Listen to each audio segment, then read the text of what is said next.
Hello, today we are here with Clara Lee, who's your VP Welfare-elect for Kent Union for the 2016-17 academic year. We're going to be chatting to her about her policies for the upcoming year and getting to know her a little bit better.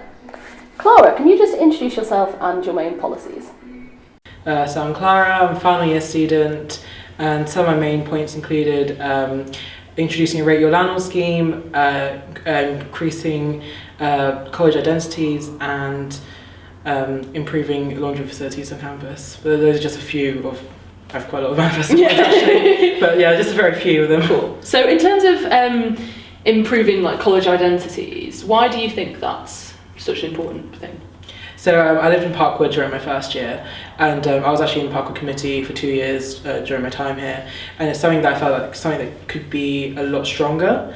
For example, like, living in Parkwood, I'm part of the Parkwood committee. At the same time, I'm supposedly part of Keynes College, but I'd never really felt this connection. But I think if we improve this college identity, people will feel more aligned to their college identities. Like you can get more of a community spirit here in Kent. Okay, so would you want to sort of create a actual Parkwood college? Because I know you sort of get Parkwood students sort of get split between the existing colleges, don't they? So.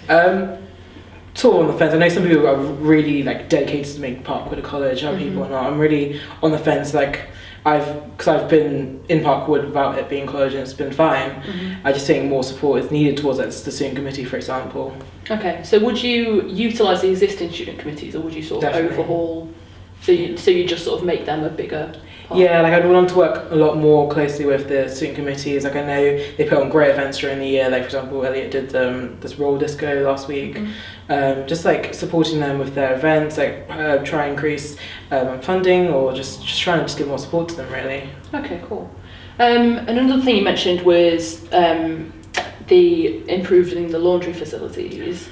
Can you explain a bit more about that? Sort of what I know from living in Rutherford that I had a few issues with laundry. I mean, that's 5 years ago now, but how would you go about doing that? Because obviously that's going to cost quite a lot of money. Yeah, definitely. Well, for example, so living in Parkwood, I think it was a few weeks ago now, but basically all the dryers were broken, and I was like, how's this fair? There's 1,700 people living in Parkwood, yet all these dryers are broken. How is this fair? Nothing was on the ground for about a few days, because I think it broke on Friday or something, and so over the weekend nothing was being done. So I suggested various ways of improving the laundry facilities. One would be the very simplest thing to do would be to put more change machines around campus, because I know a lot of people never have the right change for it. They have to go to Essentials and have to get change for it, which is really annoying. And the only change machine is in the library, so I wanted to put more change machines in the college receptions, for example. That'd be the most probably cost-effective way of doing it. But then I have different methods. Next up would be Campaigning Circuit, which is the company that maintains these laundrette facilities. Get them to come here and service them more, maybe during the weekend, so then things will get fixed better. Then obviously I need to talk to Circuit and see what can be done, see how much cost-wise how it work out. But ideally I want to move it to a cashless system, so you just have a card, you just tap it, so you don't have to worry about the whole change thing or anything. And ideally change all the facilities, because they're quite old now, to be honest. I know that when I was living in Rutherford, I don't know how much it costs now, but I was paying £2.20, and the point you make about change machines. So long. So that's is it doubling, or is it? Yeah, back in my day, it was £2.50, and now it's £2.70 for a wash. Wow, that's a lot of money. It is. It's ridiculous. And really. I think definitely having change machines and finding change is a good idea. I think not just students would benefit from it, even staff members would benefit from it, because they use the laundry facilities all the time. Yeah, cool. Another thing you mentioned on your manifesto was improving the social media presence. Obviously this year you've been UKC student for the university, I know, as UKM student.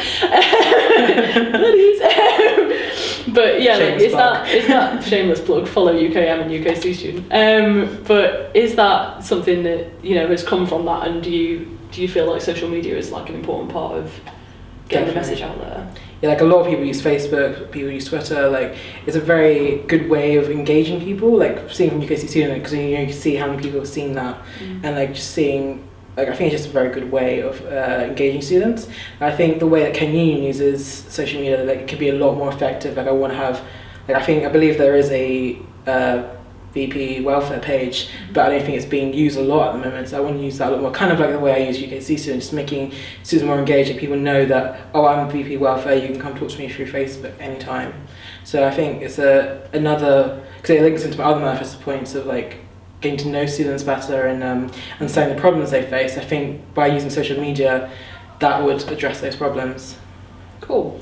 Another thing you said was that you wanted to sort of gain more understanding about, what was going on with students and, problems that they were facing. How do you, would social media be a part of that, or how do you sort of foresee yourself like finding out these problems and talking to students? So that's one way of doing it. The other way is working with the part-time officers a lot more. So because we have so many at the moment, we have like mature students, part-time officers, students of dependents. But one of the issues is that actually not a lot of people run for these positions. So by working with them more, by increasing their awareness, hopefully in the future more people would run for this role, and then they could then represent that group, and then together collectively we can understand the problems students face. Cool. How do you see yourself working with the other officers? As in the As in the other SAPs, yeah. So, where do you see welfare's place in the grand scheme of the union? Obviously the person behind president, Yeah. Overall union. Actually the one that controls everything. Coming from a very strong society-based experience, so I'm currently in the society executive. I'm in the committee. I've been committee roles and societies. I've come from a quite strong society-based experience, so I would love to work more with the VP activities and working with the societies, because I think there'll be societies that welfare could help a lot of them in. For example, mature students.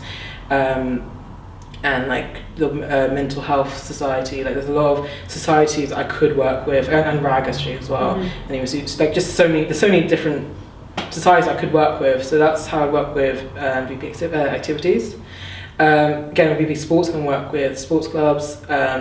So another point of mine was to increase locker space. I believe a lot of people who are part of sports clubs would benefit from that. So it's just getting to know the other subs, and then who they deal with as well, just in that kind of sense. And in education, working with Dave he mentioned a lot about mental health in his manifesto, so that's something I'd like to work with him more together with, because welfare comes very much into university studies, so that's something, again, I want to work with staff more. Cool. You mentioned more locker space. Yeah. Where do you want to put this locker space? Because I know there used to be some in Templeman. I'm not sure whether you still can access that with the building. I'm not too sure either. I know there is. And obviously there's stuff in the sports centre, but yeah, would it be like various lockers in different colleges, or would it still be in those spaces but just more of them, or? So actually there is lockers in Keynes and Elliott, because people belonging to that college can actually use those locker spaces. But I think, first of all, they get snatched up really quickly, but at the same time a lot of people don't know about them. So I think by letting people know that these lockers exist, increasing the demand for it, then hopefully the college masters would then get more and put them around the colleges.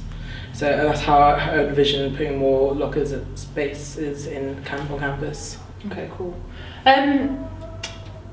Speaking about previous VP welfare, I know an ongoing problem for them has been trying to implement a crossing on Tyler Hill, which again you've mentioned in your manifesto. We've seen this come up year on year. Going back to my first year, a girl was hit and unfortunately killed on that crossing, and it's sort of been, a little bit before then, but ever since then has been, there's been much more momentum behind it.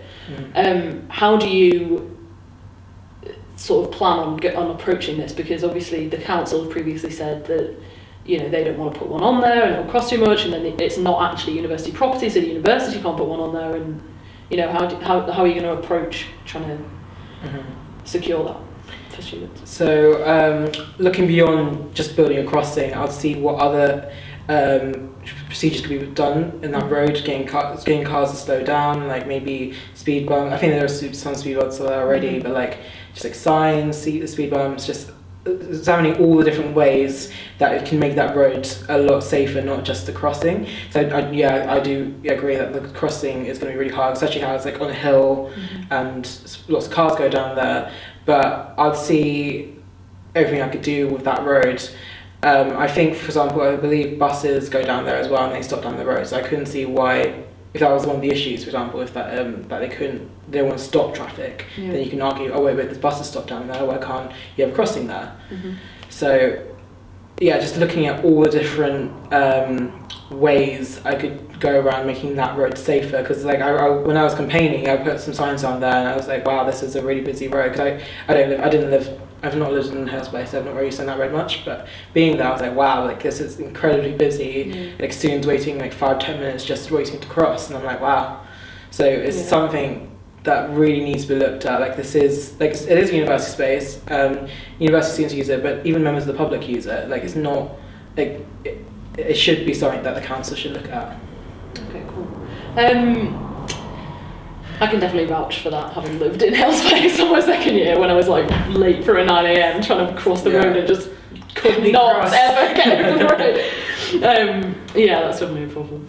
I think another thing you mentioned was about accommodation, and that's another thing that obviously year on year VP Welfare's work on trying to improve the accommodation on campus, whether it be putting kitchen facilities in Elliot Rutherford or improving the cost, which is the route you've gone down, sort of changing is it the payment plans that you want to change, or? Yes, the way people will pay, because I already had some international friends, they've had issues with paying it termly, and I believe it is actually something that is doable, but it's just not very well advertised. So it's just, for example, like with international students, they don't get student loans, so they can't pay that massive chunk in the beginning of term. So I want to move it, see if I can talk to accommodation and see if it can be done so you can pay like monthly, or like have different payment plans for it. So not necessarily change the cost, but like the way you pay for it and how often you pay for it, to make it easier on students. Because I ideally want to make accommodation cheaper, but in the meantime, make it easier to pay. I just want to ask, of all your policy points, what is the one that you would be, if that was the only thing that you managed to actually fully secure this year, what would be the one that you would choose? Rate your landlord scheme. Okay. That's something I want to do, because obviously everyone needs to find a house. It affects everyone. It's something that has been done in other universities. I've seen Leeds have been trialling a rate your landlord scheme this year. So research has been done on it.